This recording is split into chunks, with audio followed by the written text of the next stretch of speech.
विकास परिषद के पदाधिकारी, यहाँ उपस्थित कर्नावती के आदरणीय नागरिकों, पहले मैं हृदय से धन्यवाद देता हूँ आपने जो मेरा स्वागत किया। मुझे तो बताया गया कि हम कांग्रेस वाले भी मेरा स्वागत करने चाहते हैं,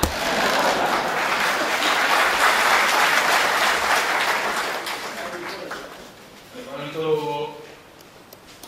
विरोध में आए, मीटिंग को डिस्टर्ब करने के लिए आए। हमारे देश आज भी लोकतंत्री देश है। मैंने सोचा कांग्रेस वाले इमरजेंसी से सबक सीखा होगा, लगता है कि एक और बार उनको सबक सीखना पड़ेगा।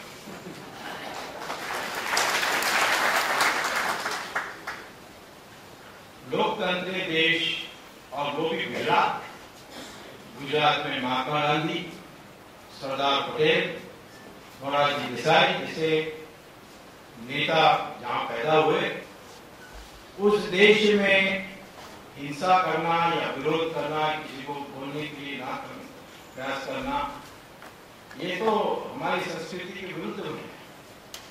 परंतु मैं बहुत पहले से कहते आया हूं, नेहरू परिवार को गुजरात पसंद नहीं है। क्यों? क्योंकि वो समझते हैं कि उनका जन्म सिद्ध अधिकार है इस देश में राज करने के लिए, और ये गुजरात के बीच में आ जाते हैं राज को ले जाने के लिए। हम को ये जानना चाहिए, मैं तो गुजरात का जमाई हूँ, मेरी पत्नी तो यही गुजरात है। आज मैं उस विषय पर बोलने वाला हूं जिसका सीधा कारण है हमारे देश की आज जो बिगड़ी स्थिति है, वो है भ्रष्टाचार, और उसके कारण जो हमारे सुरक्षा बल सर भ्रष्टाचार। हमारे प्रिवेंशन ऑफ करप्शन एक्ट जो है उसके अनुसार जब कोई सार्वजनिक पद, पब्लिक ऑफिस होते हैं, उसमें बैठकर या वो अपने के लिए रिश्वत ले या पद का दुरुपयोग करके किसी और का फायदा पहुंचा के अपने के लिए फायदा पहुंचाए, या तीसरा जो है वो है पद में बैठकर किसी को फायदा पहुंचाकर वो फायदा राष्ट्र हित में नहीं है। ये तीनों को भ्रष्टाचार हमारे विधि के अनुसार मानी जाती है। अब मनमोहन सिंह ईमानदार व्यक्तिगत हो सकते हैं, परंतु पद में बैठे हैं, कोयला का ब्लॉक किसी को दे देते हैं, प्रधानमंत्री का हक है ये निर्णय करने के लिए, और उस कारण से राष्ट्र का नुकसान होता है जो राष्ट्र हित में नहीं है, क्योंकि वो सस्ते दाम पर देने के बजाय वो यदि नीलाम करते तो हमारे देश के लिए बहुत करोड़ करोड़ रुपए मिल जाती। तो इसलिए वो जो उन्होंने फैसला किया, यद्यपि वो व्यक्तिगत निष्कपट हैं मनमोहन सिंह, लेकिन क्योंकि उन्होंने ऐसे निर्णय की जिससे किसी को लाभ पहुंचाए, जो कोयला लेने, ब्लॉक लेने वाले लोग हैं, सब व्यापारी लोग हैं, और क्योंकि उन्होंने सस्ते दाम पर दिया, मार्केट दाम में नहीं दिया, इसीलिए राष्ट्र को जो पैसा मिल सकती थी वो नहीं मिली, इसलिए राष्ट्र हित में नहीं, इसको भी भ्रष्टाचार माना जाएगा। 2G में भी यही हुआ। राजा और चिदंबरम ने फैसला किया कि हम स्पेक्ट्रम को मैं बार बार समझाता हूं, दोबारा समझाऊंगा। लोग मुझे पूछते हैं ये 1G 2G 3G ये क्या है, ये समझ में नहीं आता। मनमोहन सिंह को भी ठीक से समझ में नहीं आती। तो मैंने एक बार उनसे पूछा था कि ये 2G क्या है बता। उन्होंने कहा सोनिया जी और राहुल जी।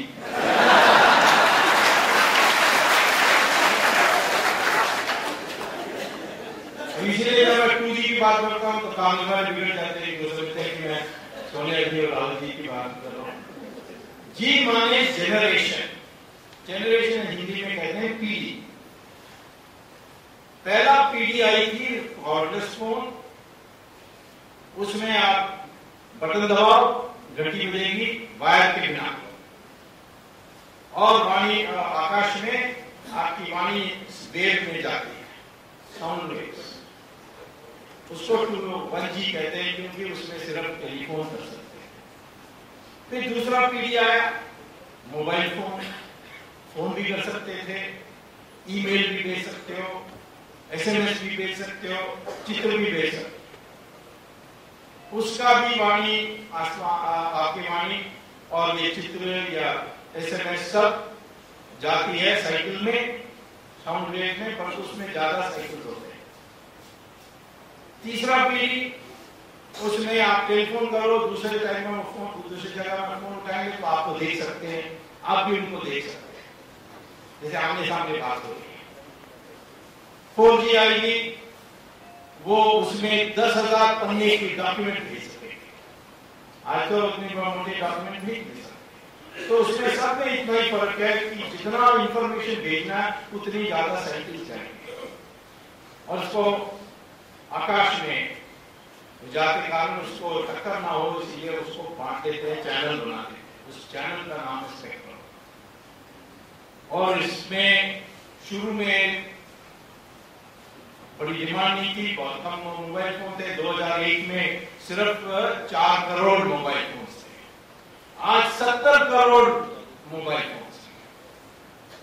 तो इसलिए डिमांड बढ़ गई स्पेक्ट्रम के लिए।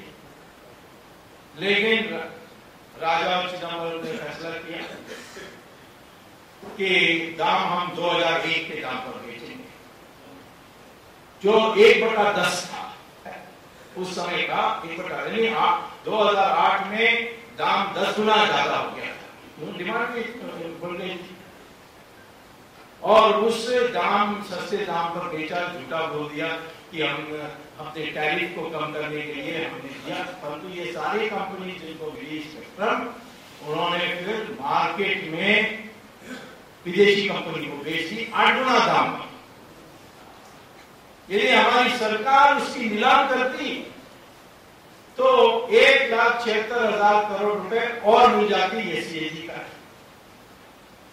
तो इसलिए मैं सुप्रीम कोर्ट गया, कहा ये राष्ट्रहित में नहीं। तो सुप्रीम कोर्ट ने मेरी बात सुनी और सारे लाइसेंस को कैंसिल कर दिया। कैंसिल करने के बाद कहा कि नीलाम कर। अब कांग्रेस के लिए बड़ी प्रॉब्लम हो गई, क्योंकि ये सारी कंपनी कहने लगे कांग्रेस वालों को, कांग्रेस मंत्रियों को, हमने तो मार्केट दाम दे दिया, आपको दे दिया, अब दोबारा नीलाम करके दोबारा मार्केट दाम देना है, तो ये रिश्वत को वापिस करो। तो कांग्रेस वालों को पसीना निकल रही है। और जब आज जो नीलाम की ये फैसला हुई है, उसमें DOT की डिपार्टमेंट टेलीकॉम की डिपार्टमेंट ने एस्टिमेट किया है कि रेवेन्यू कितने मिलेगी, 7 लाख करोड़ रुपए। 1,76,000 करोड़ नहीं, 7 लाख, क्योंकि 4 साल और बढ़ गए, डिमांड भी बढ़ गई। अब कपिल सिब्बल कहते हैं ये जीरो है। मुझे किसी ने कहा कि इसको डांटो मत, उसको दोष मत दो, क्योंकि वो जीरो से आगे गिर नहीं सकता है।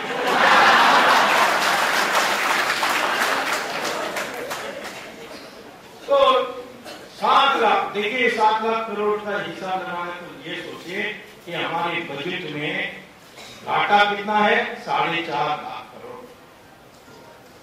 तो 7 लाख करोड़ आएगी तो घाटा कितना जाएगा। कोयला का भी यही हुआ, नीलाम करते तो हमें 9 लाख करोड़ मिली। खनिज तेल का प्लॉट को हम नीलाम करते 24 लाख करोड़ रुपए।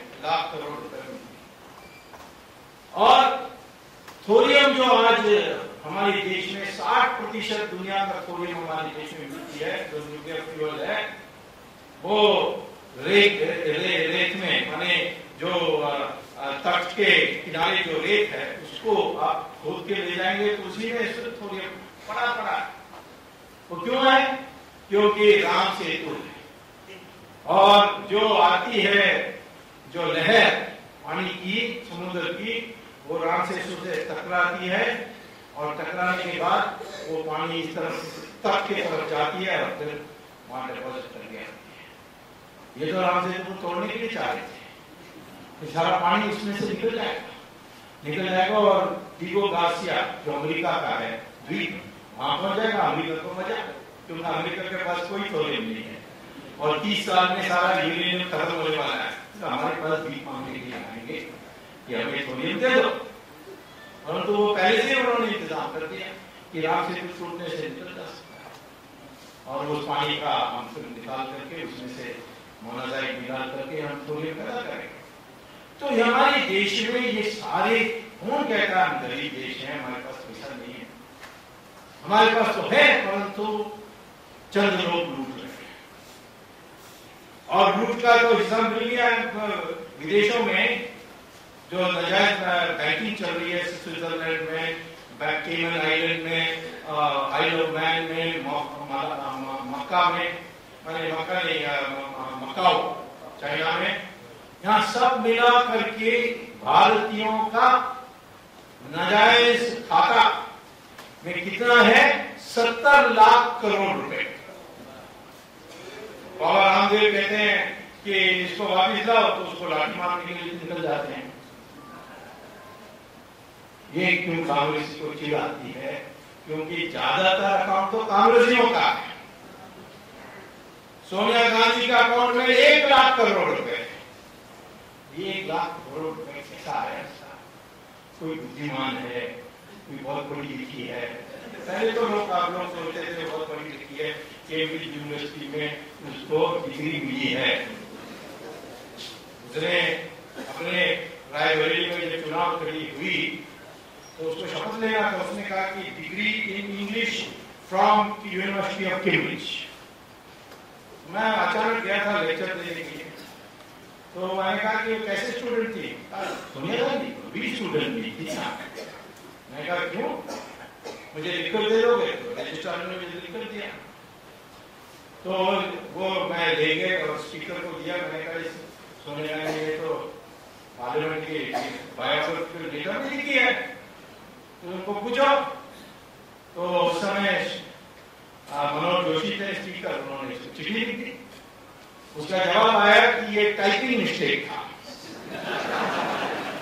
टाइपिंग मिस्टेक तो एक कॉमा उसका ये होता है, ये पूरा व्याख्यान। went to University of Cambridge and got a degree in English। ये टाइपिंग मिस्टेक का लंबा है, तो मैंने स्पीकर को कहा कि ये Guinness book of world record को भेज दीजिए, लॉन्गेस्ट टाइपिंग मिस्टेक।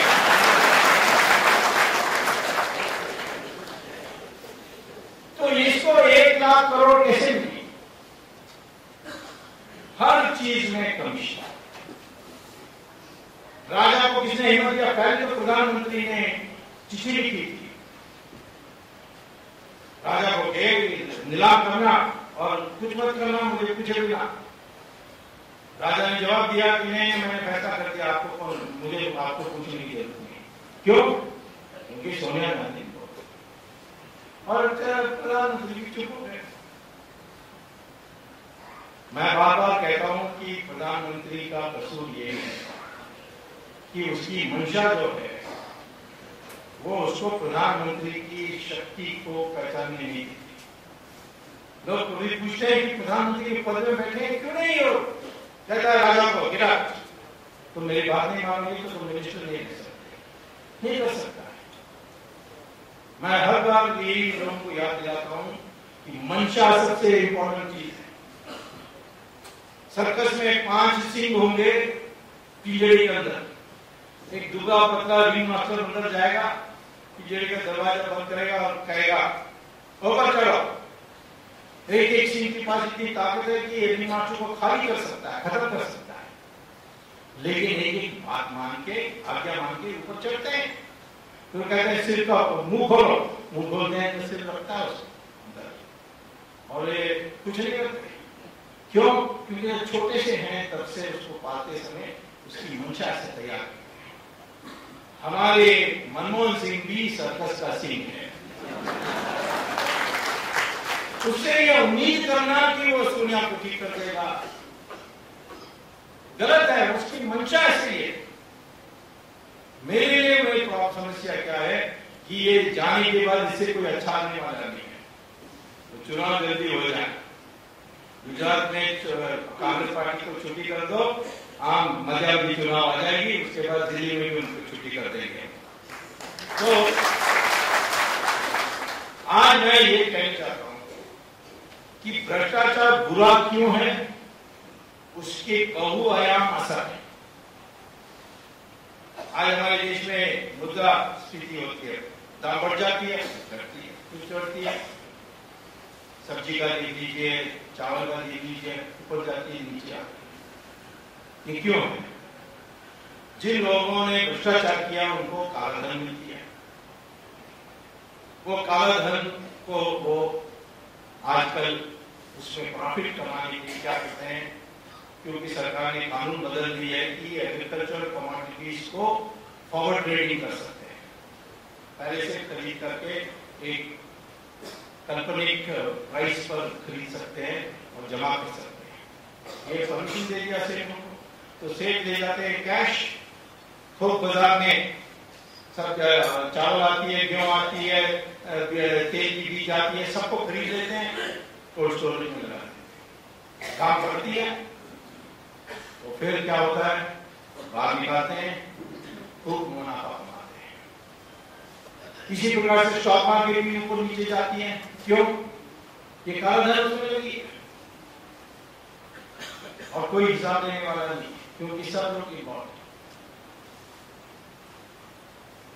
जर्मनी में उसको जासूसी के जरिए पता लगा तो उनके सही कई ऑफिसर्स गुप्त बैंक अकाउंट रखे हैं बगल के देश लिechtenstein। तो उन्होंने लिechtenstein को कहा कि आपके बैंक जो है उसमें हमारी ऑफिसर्स की खाता है नाजायज, उसका डिटेल दे दीजिए। तो लिechtenstein ने कहा हम कैसे कर सकते हैं, ये तो हमारा बिजनेस है, ये सबको पता लग जाएगा कि उनकी अकाउंट गुप्त में रहेगी तो सब भाग जाएंगे, हम नहीं कर सकते। तो जर्मनी ने क्या किया, उन्होंने 500 करोड़ रुपए की रिश्वत दी सीनियर मोस्ट ऑफिसर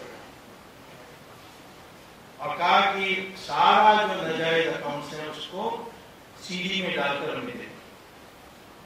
तो उसने सारा डाउनलोड किया, 500 करोड़ रुपए लेकर भागा अमेरिका और वहां अमेरिकी सिटीजन ले लिए और जर्मनी ने सीडी को लेकर डाउनलोड किया, प्रिंट किया और देखा कि सिर्फ जर्मनी से नहीं 24 देशों से लोगों का है खाता।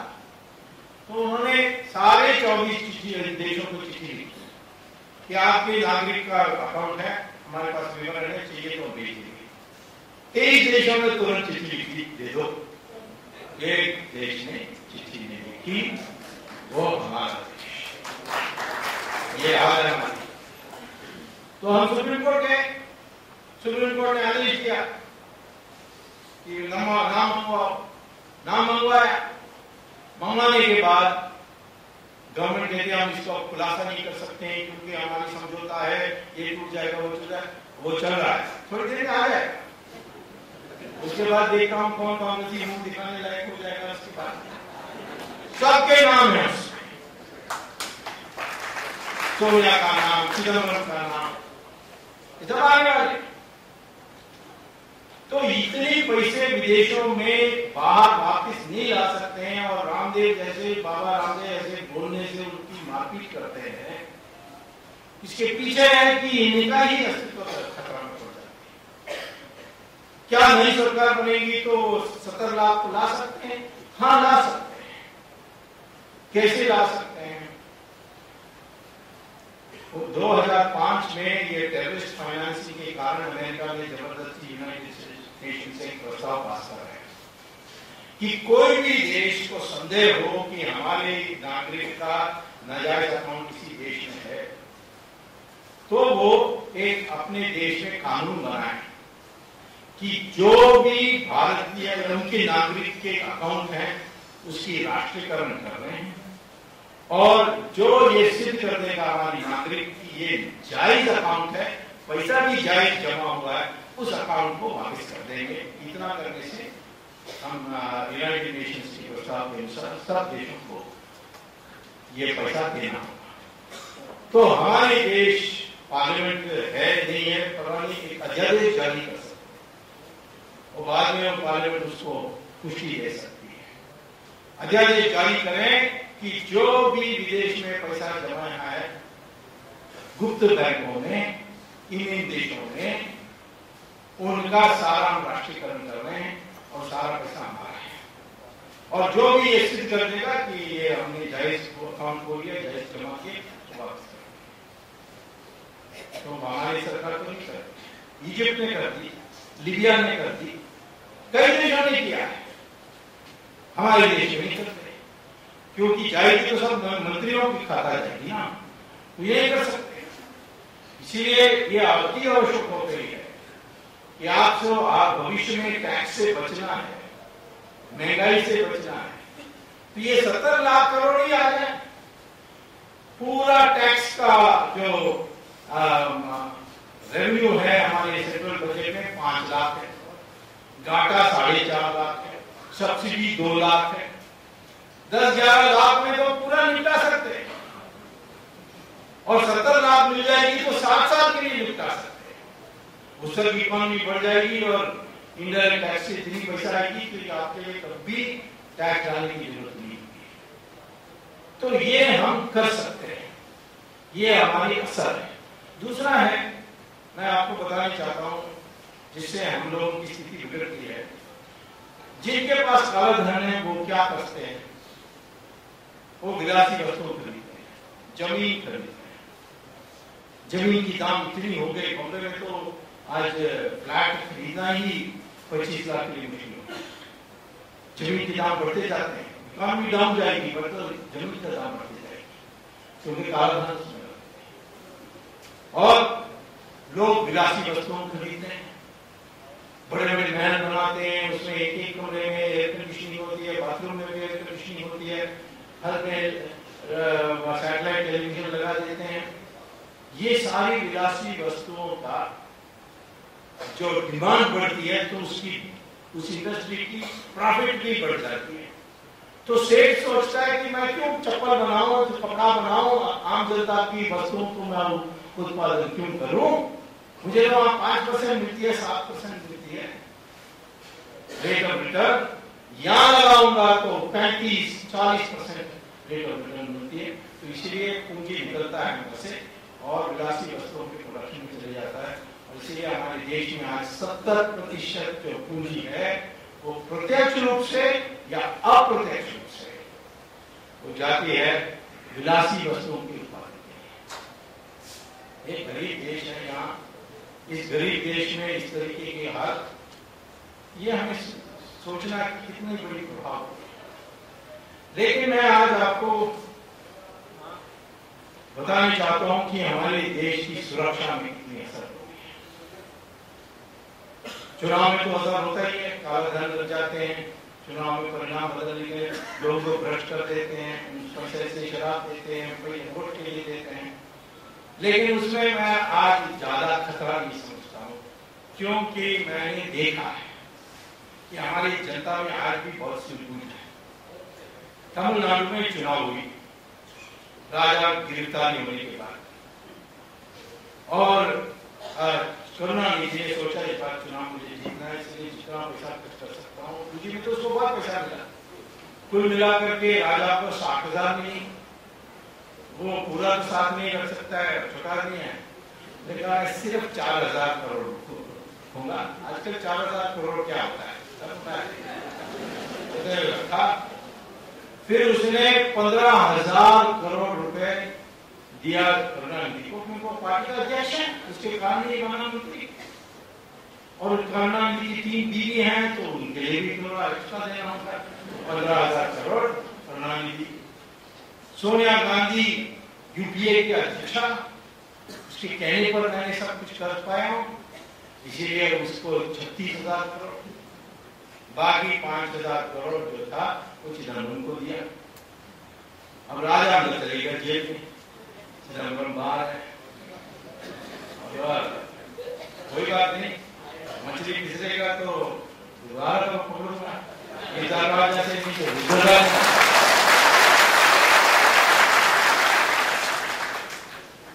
वो है उस्ताद, वकील है, और उसने वकालत करते समय कई लोगों से दोस्ती की है, कई लोगों की वकालत, तो हमारा आसान नहीं है, हम तो सरकार में नहीं है। मुझे आज प्रेस कॉन्फ्रेंस में ये पूछ रहे थे पत्रकार, अब मोदी के ऊपर क्यों नहीं करते हैं सीएजी का रिपोर्ट। मैंने कहा देखो, मैं एक प्राइवेट सिटीजन, व्यक्तिगत, मुझे कोई तनख्वाह नहीं देता, मैं जो 24 घंटे में कर सकता हूं कर रहा हूं, और मैं जानता हूं कांग्रेसी अपने ऊपर तो केस डालने वाले नहीं है, तो इसलिए मैं कांग्रेस के ऊपर डाल रहा हूं। पर कांग्रेस के पास CBI, enforcement directorate, RAW, IB, दुनिया भर के गुप्तचर विभाग हैं, और सबको तनख्वाह मिल रही है। उनसे क्यों नहीं कहते हैं कि सीएजी पर, मोदी पर केस डालें? वो नहीं करते, वो मुझसे चाहते हैं कि मैं डाल दूं, मुझे तनख्वाह दे तो मैं डाल दूंगा।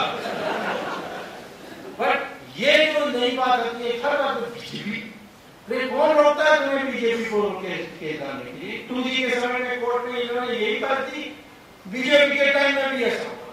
मैं कहा केस डालो, मैंने जज को कहा केस डालने, सीबीआई को कहा, सीबीआई ने नोटिस भेजी अरुण शौरी को और जसवंत सिंह को, और जांच के बाद सीबीआई ने लिख कर दिया कोर्ट में कि ये बिल्कुल बेकसूर है, इनका कोई।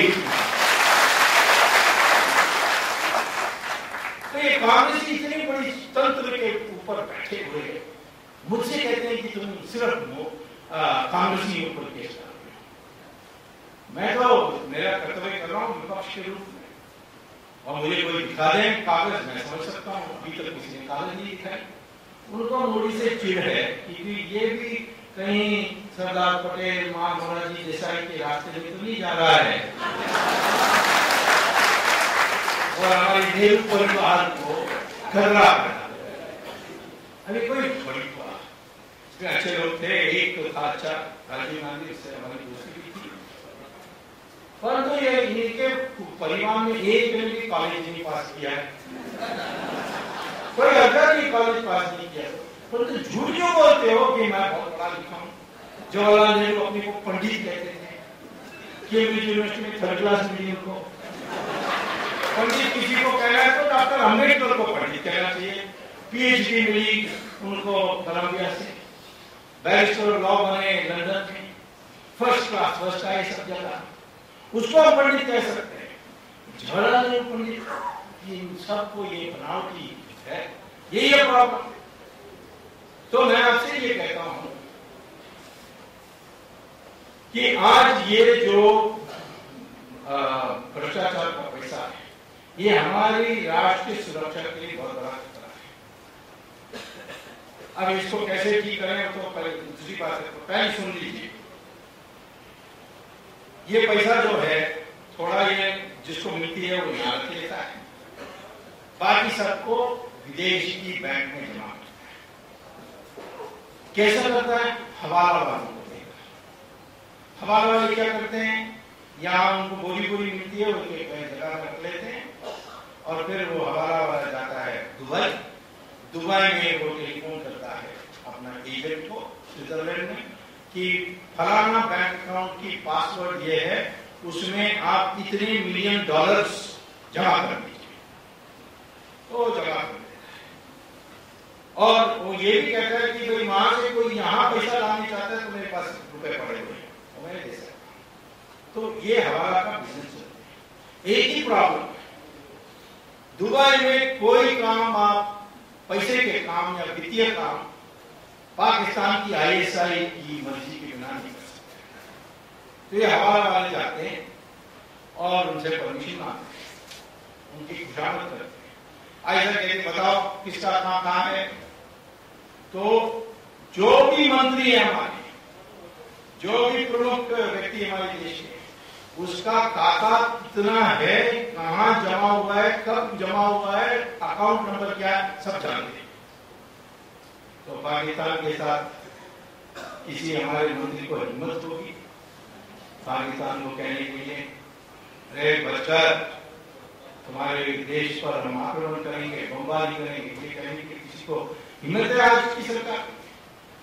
आज प्रधानमंत्री भाषण दे रहे थे पुलिस वालों को कि कश्मीर में की सीमा पर पाकिस्तानी की आतंकवादी भर भर के आ रहे हैं, नया सुरक्षा खतरा पैदा हो गया।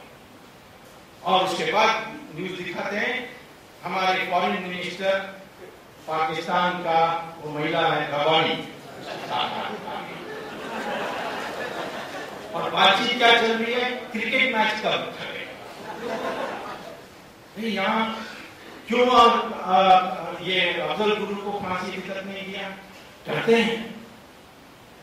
क्यों उन्होंने ये कसाब को अभी तक नहीं दिया, डर है। क्यों जिन लोगों ने वहां दाऊद इब्राहिम में कहने पर बॉम्बे के आजाद मैदान में जो इतने लोगों की मौसम लोगों की जान ली, उनको पकड़ने के लिए डरते हैं। पाकिस्तान से कहीं वो खाता छाप देंगे, हमारा तो फिर क्या होगा, हम तो बर्बाद हो जाएंगे। क्योंकि सब बात तो संत बनाते हैं अपनी को, हमारा कुछ नहीं है हमारे पास, हम विदेशी बैंक उनसे पूछोगे तो भी मानेंगे, तो कहीं छप जाएगा तो उसका करेगा खत्म। इसलिए हम कमजोर हो गए हैं काला धन के कारण, एक ये। दूसरा है ये भ्रष्टाचार की लालच में। एक उदाहरण देता हूं, हमारी जो करेंसी है ये एक स्पेशल पेपर में छपती है, नासिक में छपते हैं, पर पेपर हिंदुस्तान में नहीं, उसके लिए हम इंग्लैंड में खरीदते हैं। डेलारू एक कंपनी है, वहां से। अब जब ये चिदम्बरम फाइनेंस मिनिस्टर उस समय होते समय दोबारा बन गया है, उसने ऑर्डर किया कि डेलारू से खरीदना है, क्योंकि उनका बेटा को कोई कमीशन मिला होगा। तो CBI लोगों ने मिनिस्टर से मिलकर कहा कि मत करिए, क्योंकि डेलारू करेंसी पेपर पाकिस्तान को भी बेचती है, और यदि वो पाकिस्तान को बेचती है तो कभी पाकिस्तान को पता लग जाएगा कि हम भी खरीद रहे हैं, तो हमारी करेंसी पेपर जिसमें वाटरमार्क सब होगा उसको भी वो खरीद लेंगे और जाली नोट के रूप में हमारे देश में बांट देंगे। लेकिन जितना मैं खा लो उसी को मिलेगा। और आज मैं कहने चाहता हूं कि हमारे देश में 20% जो मनी सर्कुलेशन है वो पाकिस्तान की जाली नोट में है, और उनके लिए आसान हो गया क्योंकि वही कंपनी डेलारू वही उस कागज को उनको बेचती है। उनको क्या जाता है, तो विदेशी कंपनी है, उनको कौन रोक सकता है। तो आप देखिए 20% आपका देश में जो पैसा है वो जाली है, ये हमारे देश के लिए खतरा है। तीसरा, करकरे का बुलेट प्रूफ वेस्ट में बुलेट छेद कर सकती थी, क्योंकि उन्होंने सब स्टैंडर्ड खरीदा है, उसमें भी बुलेट प्रूफ, बुलेट, हर चीज जो सुरक्षा के लिए आवश्यकता है उसमें रिश्वत के कारण सस्ता नहीं। जनरल VK सिंह ने इसको रोकने की कोशिश की, तो झूठा केस बनाया उसके ऊपर, जन्मदिन पर ये वो, उसका कोई कसूर नहीं था।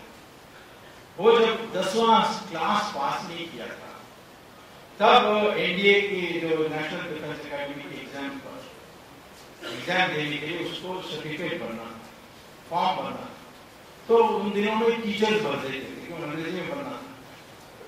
तो टीचर ने भरा, उसकी डेट ऑफ बर्थ सही लिखा 9 अक्टूबर भी सही लिखा, बट ये जो साल था उसमें 1 साल का फर्क, क्या ज्यादा दिखाया, माने उसका 1951 था, उसको 1950 था। तो कम एक्सक्यूज मी 1950 उसकी बर्थडे थी, उसको 1951 दिखा दिया, उल्टा गया, सॉरी 1951 को 50 दिखाया, कम कर दिया। उससे उनका कोई फायदा नहीं हुआ। वो उसका क्वालिफिकेशन तब भी था, उसको उम्र की सीमा से ऊपर थे। फिर उनकी सिलेक्शन होने के बाद यूपीएससी ने पूछा आपका डेट ऑफ बर्थ का 10th क्लास का जो सर्टिफिकेट होती है दिया, उसमें करेक्ट बर्थ और बाद में उसी बर्थ डेट को चलती थी। सडनली आकर कहा कि तुमने उस समय ये कहा, इस समय ये कहा, ये कोई चीज है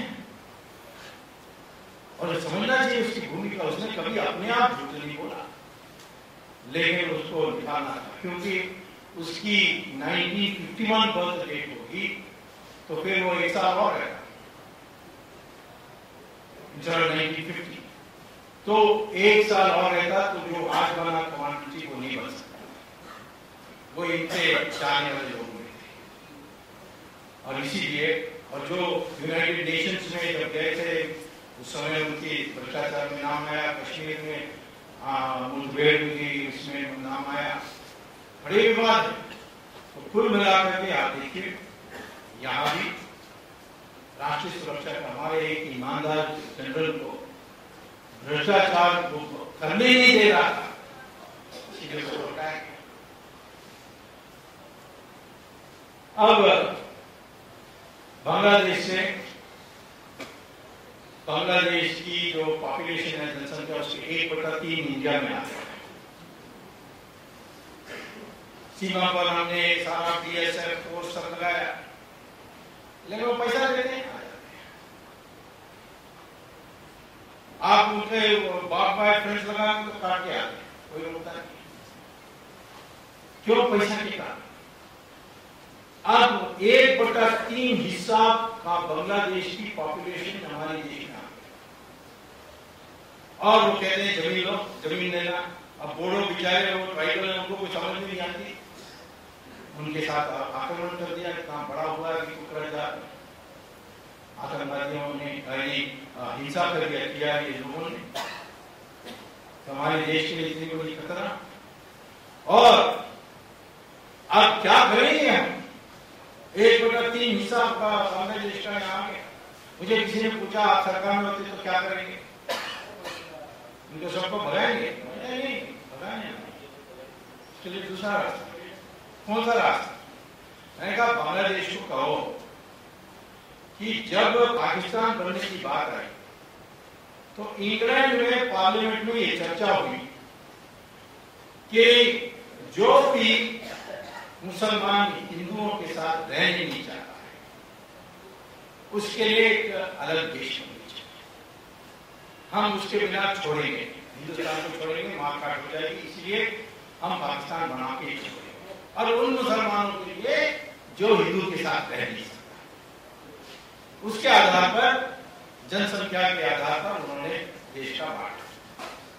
देश बंटने के बाद उस समय बांग्लादेश तो पाकिस्तान के साथ, बांग्लादेश का 1/3 मुसलमान हिंदुओं के बीच में रहने के लिए आ गया। वो हमारे साथ रहता है, हमारे घरों में काम करता है, नौकर करके हमारे फैक्ट्री में काम कर रहा है।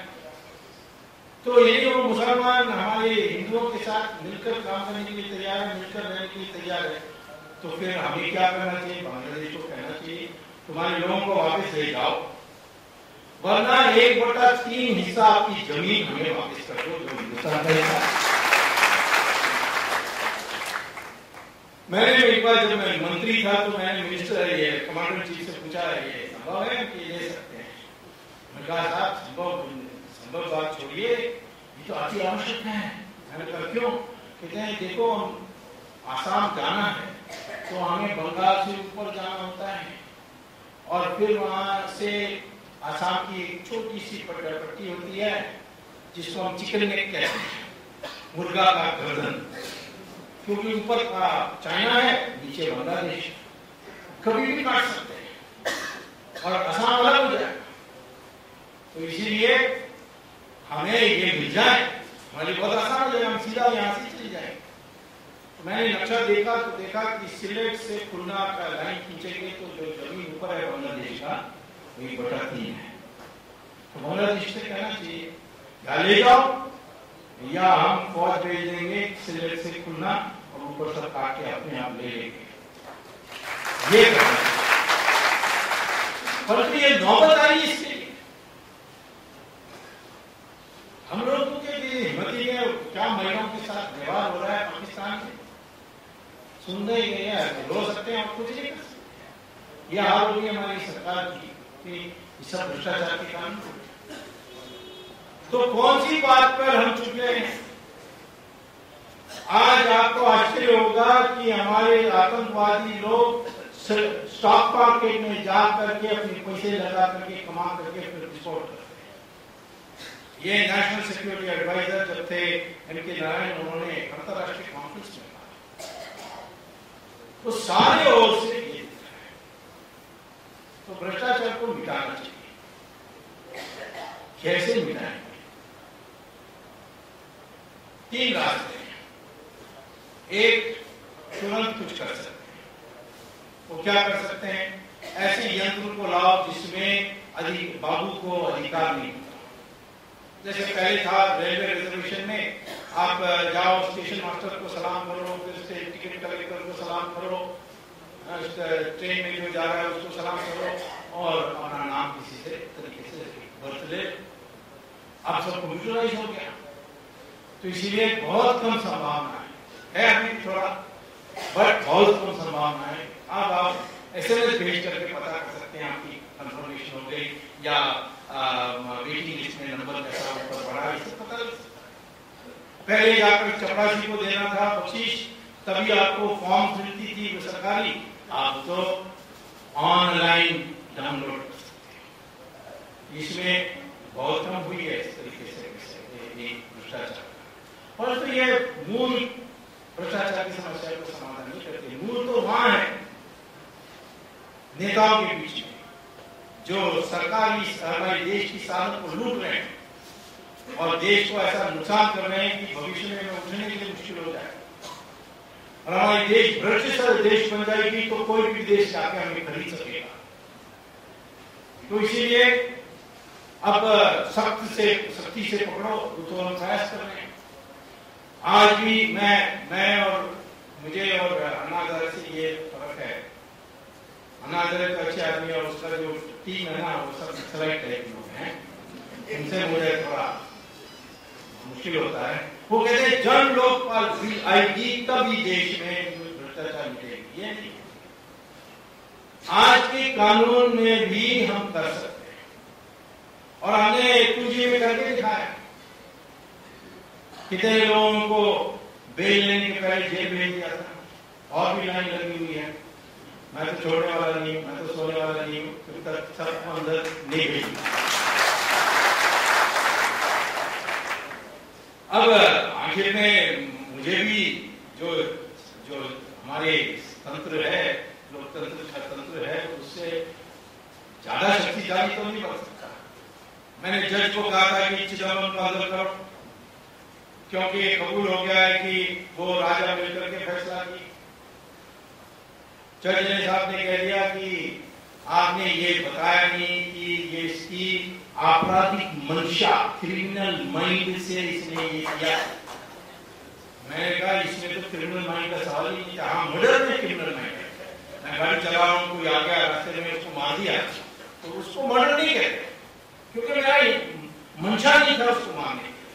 बलात्कार में हो सकते हैं, पर भ्रष्टाचार एक प्रावधान है कि यदि आप पद में रहते हुए किसी को फायदा पहुंचाए जो राष्ट्र हित में नहीं है, वो पर्याप्त। और उसमें तो था ही है, पद में था, उसने स्मार्ट टेलीकॉम और यूनिटेक को उन्होंने खूब कमाने के लिए मौका दिया और ये राष्ट्र हित में नहीं था, इसीलिए तो लाइसेंस कैंसिल हो गए। तो इसीलिए उसको भेजना दिया। पर तो हमारे जो ट्रायल कोर्ट जज थे, जज सैनी, उन्होंने कहा नहीं। तो मैं कहा सुप्रीम कोर्ट में।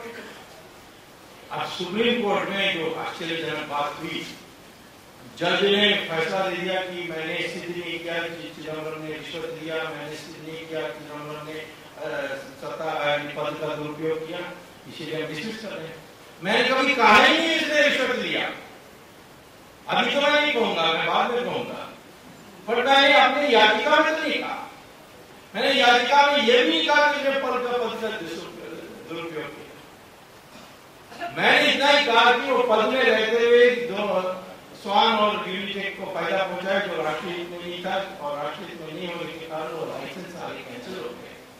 उस पर एक वर्ड नहीं बोला, तो मैंने दोबारा रिव्यू के लिए भेजा है, जरा पुनर्विचार करिए।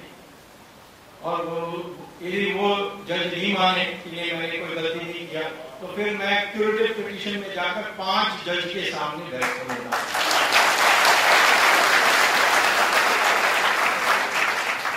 तो जो छोड़ता नहीं है कभी आखिर में जीतता है।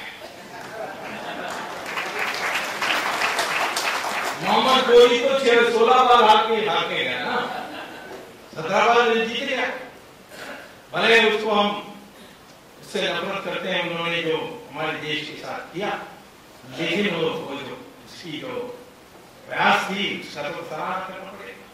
ये है खासियत, हम तो छोड़ने वाले नहीं। और चिदम्बरम का एक ही केस नहीं, अब तक 5 हो गया है, सबका क्यों में है, एक को छोड़। अभी तो उसने जमीन का घोटाला किया है, वो बहुत बड़ा दिल्ली के अखबारों में आया है। मैं तो सोच रहा था कि मुझे तो पता था कि मेरठ के पास हाशिमपुरा इलाका है, 25 साल पहले दंगे चल रहे थे, तो चिदम्बरम उस समय राज्य मंत्री था, minister of state for home affairs. तो आया उस जगह में, देखकर गया और ऑर्डर दिया कि चलाओ आक्रमण करो।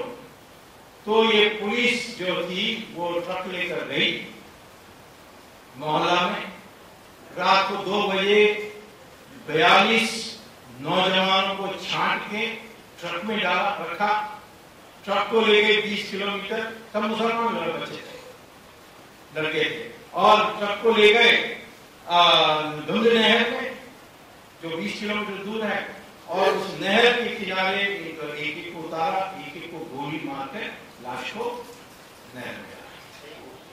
तो मैंने आकर राजीव गांधी उस समय प्रधानमंत्री थे, मैंने कहा कि आप इस पर इंक्वायरी कराइए। बड़ा जटिल मामला है, इसमें मत करिए, जिद मत करिए, कहा उन्हें। तो मैं आमरण अनशन किया, एक ही बात जिन्होंने किया कभी नहीं करूंगा, क्योंकि मैंने ईमानदारी से की, कोई ग्लूकोज नहीं जोड़ा। तो चौथा दिन 5वां दिन मेरी हालत खराब हो गई। 4वां दिन इसकी, ये मेरा मित्र था राजीव गांधी, उसने कहा दिन निकल गया, उसने इंक्वायरी ऑर्डर कर दी। इंक्वायरी ने मेरी बात सिद्ध कर दी, और पीएससी पर पुलिस कांस्टेबल की कमांडमेंट पर केस रजिस्टर हो गई। 164 विटनेसेस लाए, और अब विटनेसेस की सुनवाई 25 साल के बाद सिर्फ 26 लोगों का हुआ है। तो कहते हैं लोग कि ये सब मर जाएंगे उस तक। तो फिर वो हाशिमपुरा के लोग मेरे पास आए कि आपने उस समय किया, अब 25 साल हो गए, कुछ नहीं हुआ है, करिए। तो मैं गया कोर्ट में और कहा कि ये तो ऑफिसर ने नहीं किया, ये तो मंत्री के हुक्म में किया, मुझे पता है, क्योंकि मैंने पार्लियामेंट में उठाया था, तब चिदम्बरम ने कबूल किया कि हाँ मैं मेरठ में था, रात को वहां सोया, परंतु मैंने हुक्म नहीं किया। वो तो कोर्ट, वो तो जांच में पता लगेगा। तो मैंने कहा उनको भी नाम जोड़ो। जब मैंने कहा, जज ने कहा किसे जोड़ सकता हूं, अब मुझे रास्ता मिल गया, क्योंकि यहाँ आपके जो ज्योत्सना जगनीक ने ये माया खोड़नानी को ये इसी बात पर दंड दे दिया कि वो वहां थी उस समय, तो फिर वो थी, इसीलिए जाना है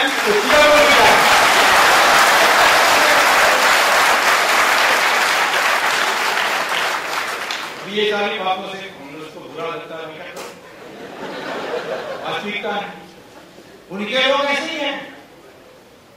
और इसने ये किया, इसके तो अब दूसरा एयरसेल मैक्सिस जी, वो भी एक सुप्रीम कोर्ट में मैंने जाना, उसका भी एक्टिव में है। एक इंडियन कंपनी था, उसको उसने जबरदस्ती एयरसेल उसको जबरदस्ती एक लिट्टे का मलेशिया में एक तमिल का कंपनी था उसको बेचने के लिए मजबूर किया। वो केस भी है, तो मैं छोड़ने वाला नहीं हूँ, परंतु वहां कांग्रेस में सब जानते हैं कि चिदंबरम जाने के बाद स्वामी का निशाना वहां होगा, विश्व कन्या। इसीलिए वो चिदंबरम को आगे रख के बचाने में लगे। अब मुझे कोई लोग मुझसे नाराज हो जाते हैं कि तुम सोनिया का इतना क्यों बुराई करती है, बेचारी साड़ी पहनती है, टीका लगाती है, भोग बन जाती है। तो मैं सबको रामायण याद दिलाता हूं कि जब रावण आया सीता को उठाने के लिए, वो रावण के रूप में नहीं आया, वो भगवा कपड़ा वेश में आया और सीता उसमें गुमराह हो गई। तो मैं उसको पाठ को सीखकर मैं सोनिया की साड़ी से कोई गुमराह नहीं होने वाला हूं। मैं जानता हूं विदेश में चली जाती है, किसी को पता ही नहीं क्यों, क्या बीमारी है, छिपाने की क्या जरूरत है। मुझे पता है, लोग कहते हैं तुम बताओ, मैं कहता हूं कैसे दूसरे की बीमारी बता सकता हूं। और तू जाती आती किसी कांग्रेस को नहीं पता, कांग्रेस वाले मुझसे पूछते हैं तूने कहां गई है। तो आज ये स्थिति है हमारी देश। एक प्रधानमंत्री भीष्माचार्य जैसे मैं विरोध हूं, जब द्रौपदी का साड़ी खींचा जा रहा था तो इन्हें कहा मैं विरोध हूं, ये याद इनका भी। मुझे भी वो कहते हैं, जब मिलते हैं मुझसे कहते हैं कि मैं विरोध हूं, मैं कुछ नहीं कर सकता। ये हाल प्रधानमंत्री की पद, ये 100 करोड़ लोग जनता की पद, उसकी हाल कर दी भ्रष्टाचार के कारण। तो मैं आपसे कहूंगा कि इसको मिटाने के एक ही रास्ता है, दीर्घकालीन। मैं मिटाऊंगा, केस में लोगों का अंदर भेजूंगा, नए लोग पैदा। आज हमारी संस्कृति खराब हो गई है, इसीलिए हम बेईमान होने लगे। एक जमाना था कि दुनिया से लोग आते थे, जैसे पासियन आया चाइना से, वास्को ड गामा आया स्पेन से, पोर्चुगल से, सब लोगों ने किताब लिखी कि ऐसा ईमानदार जनता दुनिया में है।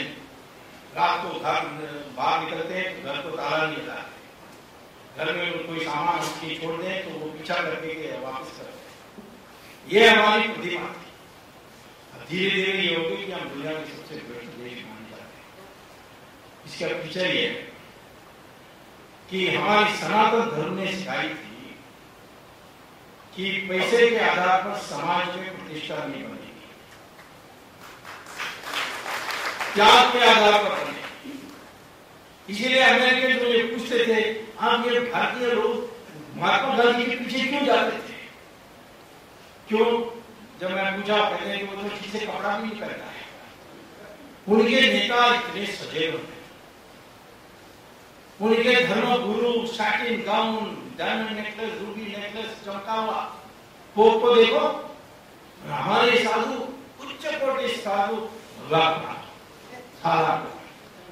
ये त्याग का जो पूजा हम करते रहे, समाज में प्रतिष्ठा उसको बनाई। इसी कारण से राजा भी जाकर झुकता था। कोई ऋषि के पास हथियार नहीं थे, कोई जमीन नहीं था, कोई पैसा नहीं था, सिर्फ ज्ञान था और त्याग था, उसकी पूजा होती थी। और जो जिसके पास पैसा है, पैसा बनाना बुरा नहीं था, पर जरूरत से ज्यादा पैसा है तो दान करो, जो दान करेगा उसकी मां। ये हमारी समाज की रचना होती थी। और इसीलिए उस समय हम समृद्धशाली देश होते हुए भी दुनिया के सबसे ईमानदार बने जाते थे। आज पश्चिम में लोगों के पास खूब पैसा है, पर क्या वो सुखी है? हमारे आश्रम देख लीजिए, यहाँ जो आश्रम है, श्री श्री रविशंकर का देख लीजिए, रामदेव का देख लीजिए, कितने विदेशी भरे पड़े, सब आ गए यही। अभी थोड़े दिन पहले मैंने आपको पहले भी यहाँ अहमदाबाद में बताया था कि वर्ल्ड फेमस एक्ट्रेस है जूलिया रॉबर्ट्स, वो आई थी शूटिंग में हरियाणा में। फिर आने के बाद उसने कहा कि मैं एक साधु से मिलने जा रहा हूं, तो ले गए एक आश्रम और वहां उसने साधु को कहा कि मेरे पास millions and millions of dollar, इतने ऑस्कर मैंने पाए और तो मैं सुखी नहीं हूं, क्या? तो उसने कहा 10 दिन रुको, मैं समझा दूंगा। फिर उसने उसको प्राणायाम सिखाया, योगा सिखाया, फिर भगवत गीता का पाठ सुनाया, फिर वेद में क्या है, हमारे पुराण में क्या, उपनिषद में क्या, सब थोड़ी छोटी छोटी कथा करके उसको सिखाया कि जो भगवत गीता में स्पष्ट है कि इसमें जो भी करते हो उसमें आपका मोह नहीं होना चाहिए, मेरे कारण हो रहा है, और कोई अटैचमेंट नहीं होनी चाहिए। ये पाठ सब सीख कर वो बहुत सुखी हो गई। वापिस गई तो उसने हॉलीवुड में प्रेस कॉन्फ्रेंस बुला करके पति को एक जगह बगल में खड़ा किया, तो बच्चों को बगल में खड़ा किया और कहा कि मैंने जाकर हिंदुस्तान में सीखा है कि सुखी कैसे हो सकते हैं, इसलिए हम सारा परिवार ने तय किया कि हम आज से हिंदू बन गए हैं। इस कारण से कि हम ये जो अहंकार है कि मेरे कारण हो रहा है या मुझे ऐसा करना है, उसमें लोग फंस जाते। मेरा एक स्टूडेंट था, उसका नाम था रजत गुप्ता, उच्च कोटि में पहुंच गया था अमेरिका। मैंने उसको रिकमेंडेशन देकर हार्वर्ड भेजा था। अब वो जेल में है। क्यों जेल में है? क्योंकि उसने वॉल स्ट्रीट में इनसाइडर ट्रेडिंग किया, उसने पकड़ा गया। मैंने उसके परिवार वालों से पूछा ये क्या है, इसके पास इतना पैसा था, इतनी मांग थी, इतनी खुशी थी, क्या कर दिया उसने? कहा कि उसको भूख लग गई कि मैं हिंदुस्तान के सबसे अमीर बनूंगा। उस भूख में ये स्टार्टेड कटिंग कॉर्नर्स। ये है असली बीमारी, ये पश्चिमीकरण हमें कर रही है। जिस दिन ये पैसा के आधार पर समाज की रचना होने लगेगी, फिर लालच आएगी तो भ्रष्टाचार। दीर्घकालीन के लिए हमें दोबारा वापस सनातन धर्म के रास्ते पर जाना है। इसमें मुसलमान और क्रिश्चियन को तो बुरा नहीं लगना चाहिए। मैं तो ऐसी कोई बात नहीं कह रहा हूं जो मैं कहता हूं कि शिव भगवान का पूजा को करना है, ऐसा तो नहीं कह रहा हूं। मैं कहता हूं कि ये पैसे के एक स्थान है, पैसे आवश्यक है, लेकिन उसको लक्ष्य नहीं बना सकते। यहाँ IIM स्टूडेंट से जब मैं पूछता हूं कि आप आए क्यों यहाँ MBA डिग्री के लिए, इतनी कंपटीशन के बाद कहते हैं अच्छी नौकरी मिलेगी, उसमें अच्छी कमाई होगी। मैंने कहा तुम्हें marketing theory, operation research, finance theory इसमें दिलचस्पी नहीं है, सब ठीक है, वो एग्जाम करने के लिए है, तो नौकरी अच्छी मिलेगा, दहेज भी अच्छा मिलेगा, MBA नाम मिलेगा। ये हमारी समाज की धीरे धीरे बन रही है, इससे हमें बचना चाहिए। इसीलिए भ्रष्टाचार मिटाने के साथ एक पुनरुत्थान हमारे देश में लानी पड़ेगी। इसीलिए मैं दोनों विषयों को जोड़कर कहता हूँ, भ्रष्टाचार मिटाओ और हिंदुत्व के गुण पाओ। ये दोनों करेंगे तो हमारी समाज पहले जैसे हो जाएगी। मुसलमान और क्रिश्चियन को इसमें डरना नहीं है। एक तो उनका पूर्वज हिंदू है, जिस दिन वो मान लेंगे वो हमारे परिवार का हिस्सा बन जाएंगे। यदि नहीं मानेंगे तो माने क्या कि वो गोरी और गजनी उनका पूर्वज है, फिर तो उनके लिए अलग देश बनाया हमने।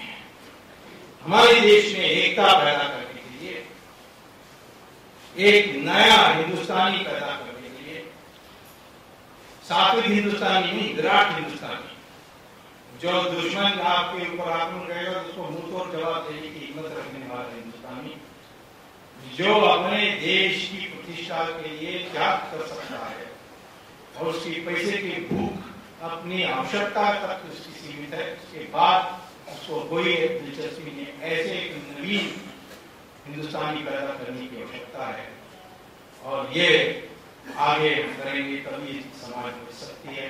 नहीं तो दूसरे समाज भ्रष्टाचार में मिट गए थे, इसे हम भी मिट जाएंगे। धन्यवाद, नमस्कार।